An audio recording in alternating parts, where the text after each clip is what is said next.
This is Democracy Watch. Mark, we have a breaking announcement happening right now. I'm going to throw to a quick clip of something that Donald Trump just said in the Oval Office. Okay, so that's a big deal. Very proud of it. And I don't know how it can be challenged. You'll probably challenge it. You may find a rogue judge. You get a lot of rogue judges. Very bad people, very bad judges.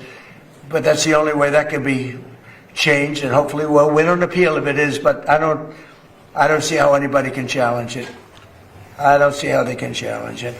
And remember, it's about voter integrity. We want to have honest voting in our country, because if you don't have honest voting, you can't have really a nation, if you want to know the truth. Howard, I'll give that to you. Let's give it a quick drop and split the orange clean in half. So that was Donald Trump debuting the attack that we have been waiting for on mail-in ballots. So can you give a little bit of an update here in terms of what he's looking to do and also the legality of this move? Look, this is a massive attack on democracy.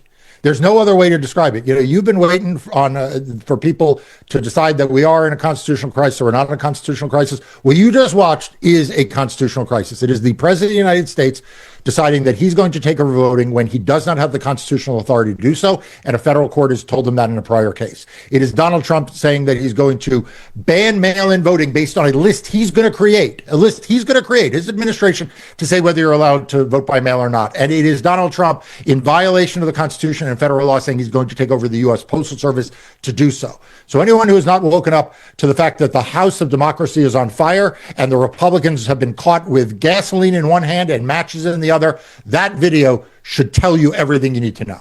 And to that end, no one has been sounding the alarm about what's happening right now as much as you, Mark. So highly recommend for everybody who's watching, if you want to continue to stay on top of this news, the best way to do that is to subscribe to Democracy Docket, which is the news outlet Mark founded to focus on everything voting and elections.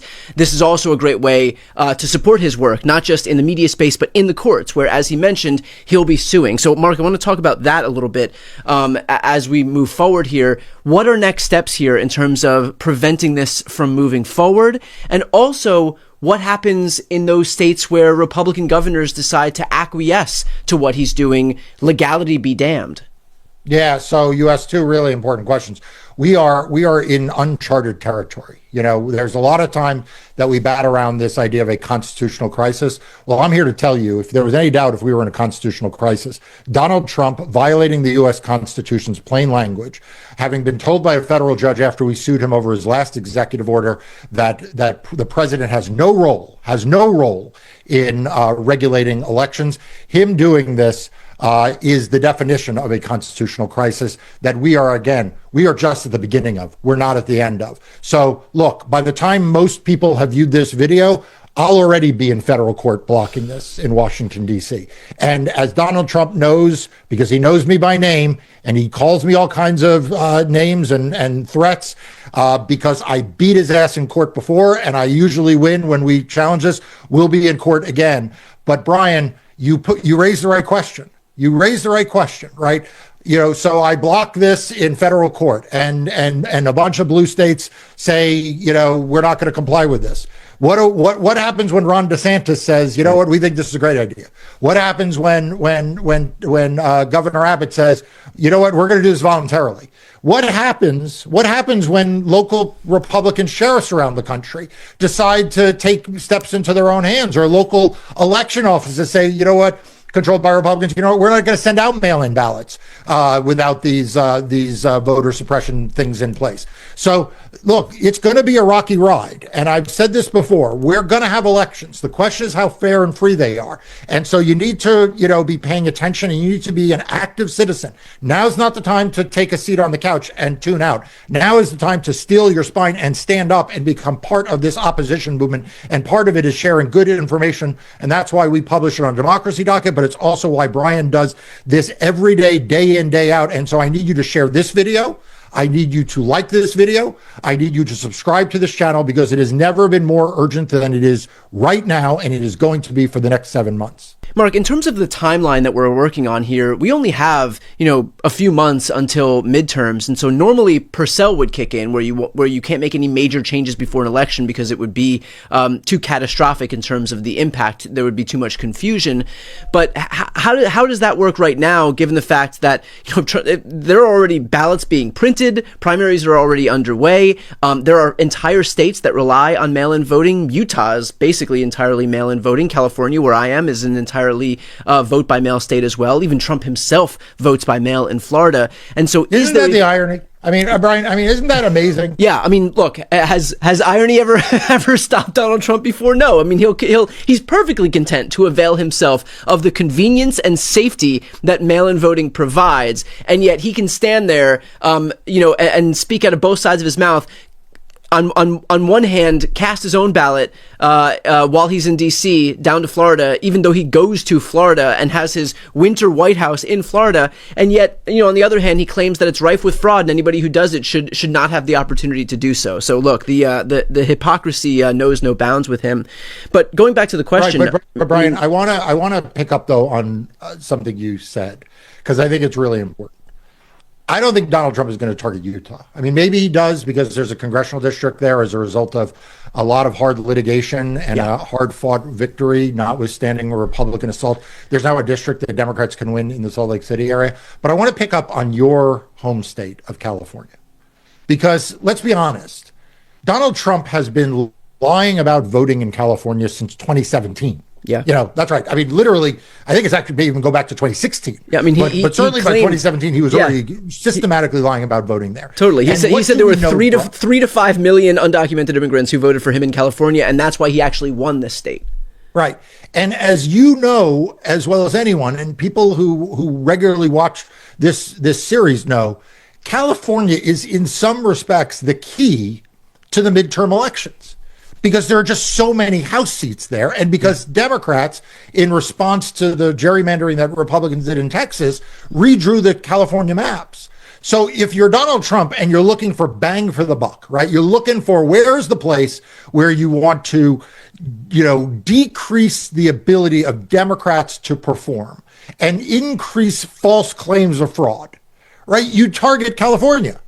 And so this is what I'm talking about. It's not just that we have to kick his ass into court, which we're going to do. And I'm you can take it to the bank. We're going to sue. We're going to win. Okay. But when we win and he says this is all, rogue judges, which is literally a quote from the Oval Office when he signed this bill. And he says that, the courts are destroying democracy. And then he targets California.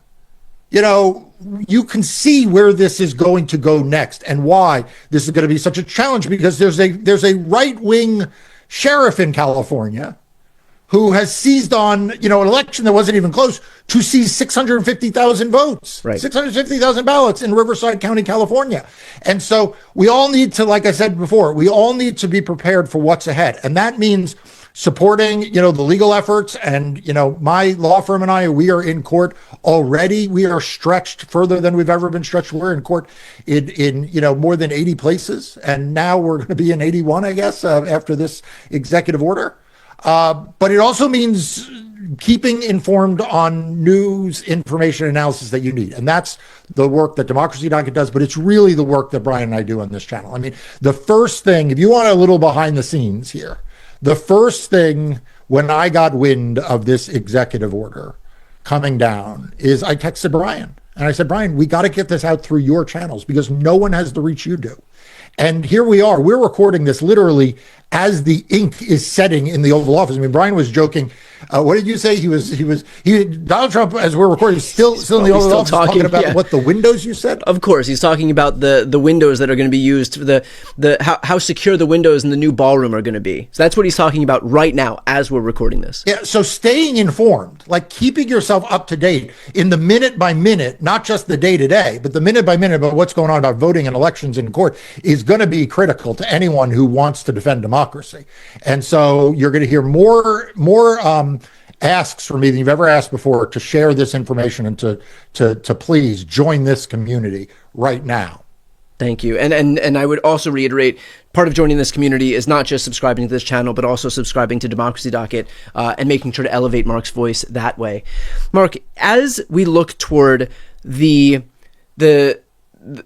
chasm between Republican states who choose to adopt Donald Trump's edict and the Democratic states who defy Trump's edicts, are there going to have to be individual cases in, a panoply of different states, red states, where you then have to go into the state level to sue to get them to stop adopting the thing that may be illegal at the federal level? Like, I presume you're gonna immediately go and sue Donald Trump in federal court, and that you're gonna win in Washington D.C. Yeah, to get kind of the umbrella case. But yeah, you're absolutely right. Like, beyond that, yeah, we're gonna play whack-a-mole. I mean, one of the strengths and weaknesses of our election system. And believe me, there are days where I'm thankful for it and days where I kind of lament it. But one of the geniuses of our system is that elections are administered at the local level. And what that means is that, unlike a lot of other areas of the law, we're going to have a big hearing in the Supreme Court on birthright citizenship.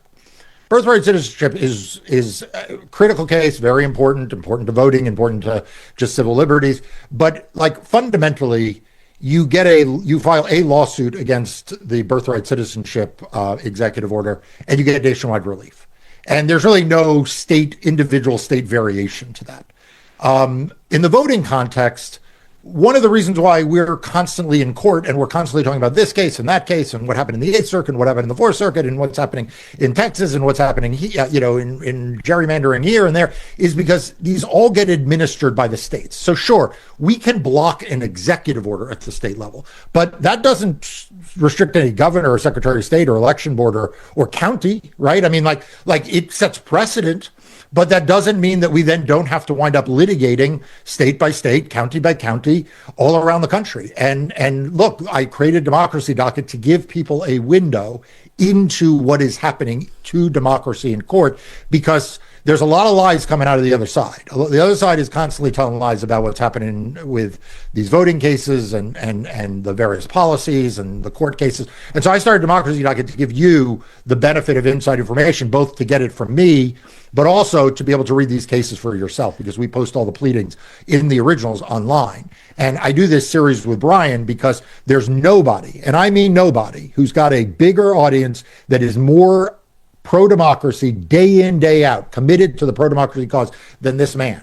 And so I am proud to be his partner on this channel. I'm proud, by the way, to have written the foreword to his new book. I hope everybody goes out and pre-orders that book. I have, and I hope you do.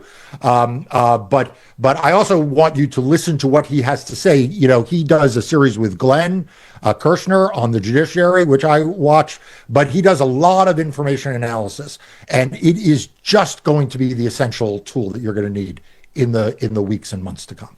Well, I appreciate that. And again, I want to reiterate for those who are watching right now that Mark is the premier voice when it comes to all things voting rights, and especially on this issue of Trump's extrajudicial efforts to suppress mail-in ballots. There is no greater authority than Mark. So I'm going to put the link to Democracy Docket right here on the screen. If you're not yet subscribed, please do yourself a favor, especially as we head toward midterms, and make sure that you subscribe. And when there is a new lawsuit here, you're going to hear it first with me and Brian talking about it. So another reason to make sure you hit the bell to get alerts. I'm Brian Tyler Cohen. I'm Mark Elias. This is Democracy Watch. Let's give it a quick drop and split the orange clean in half.